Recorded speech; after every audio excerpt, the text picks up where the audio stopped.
नमस्कार विद्यार्थी मित्रांनो, लास्ट मिनिट रिव्हिजनमध्ये सत्यशोधक जलसा या कलाप्रकाशी पुढीलपैकी कोण संबंधित नव्हते? हा प्रश्न इतिहासाचा 2024मध्ये आयोगाने विचारला होता. याचं उत्तर आहे होनाजी बाळ. त्याचबरोबर हा सत्यशोधक समाजाची रिलेटेड जलसा आहे, ज्यातून महात्मा फुलेंनी समाज प्रबोधन, समता, शिक्षण, अंधश्रद्धा निर्मूलन यासाठी हा सत्यशोधक जलसा स्थापन केला होता. आणि हे लोकांचं गाणी, पोवाडे, संवाद, विनोद, नाट्य इत्यादी स्वरूपात लोकांचं काय करायचं, यातून त्यांच्या अंधश्रद्धा निर्मूलन करायचा, समता प्रस्थापित करण्याचा प्रयत्न करायचा आणि समाज प्रबोधन करण्याचं कार्य सत्यशोधक जलसा करत असत.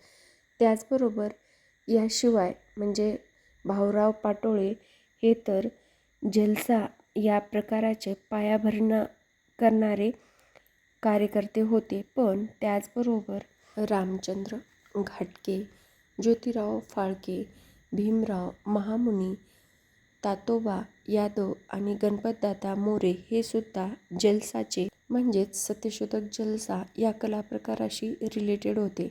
आता यावर प्रश्न कसाही फिरून विचारू द्या, तुम्हाला आलाच पाहिजे सत्यशोधक जलसा. यानंतरचा प्रश्न आहे, 1920मध्ये स्थापन झालेल्या ऑल इंडिया ट्रेड युनियन काँग्रेसचे पहिले अध्यक्ष खालीलपैकी कोण होते? 1. लाला लजपत राय, 2. लोकमान्य टिळक आणि 3. श्रीपाद अमरू डांगे आणि 4. अशोक मेहता. तर या प्रश्नाचं उत्तर आहे पर्याय क्रमांक 1. लाला लजपत राय हे 1920च्या मुंबईच्या पहिल्या अधिवेशनाचे आयटकच्या काय होते तर अध्यक्ष होते.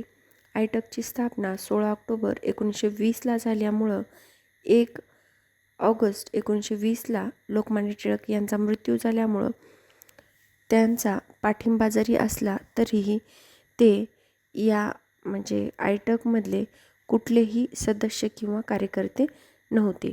त्याचबरोबर या आयटकचे जवाहरलाल नेहरू, सुभाषचंद्र बोस, चिंताराम दास, त्याचबरोबर सरोजिनी नायडू आणि व्ही व्ही गिरी हे विविध सभांचे अधिवेशनांचे अध्यक्ष होते. आणि श्रीपाद अमरू डांगे हे दीर्घकाळासाठी सरचिटणीस म्हणून कार्य केलेलं आहे. आणि पहिले सरचिटणीस हे दिवाण चमनलाल हे होते. ही सुद्धा गोष्ट लक्षात ठेवायची. आयटकच्या स्थापनेत जोसेफ बतिस्ता आणि एम.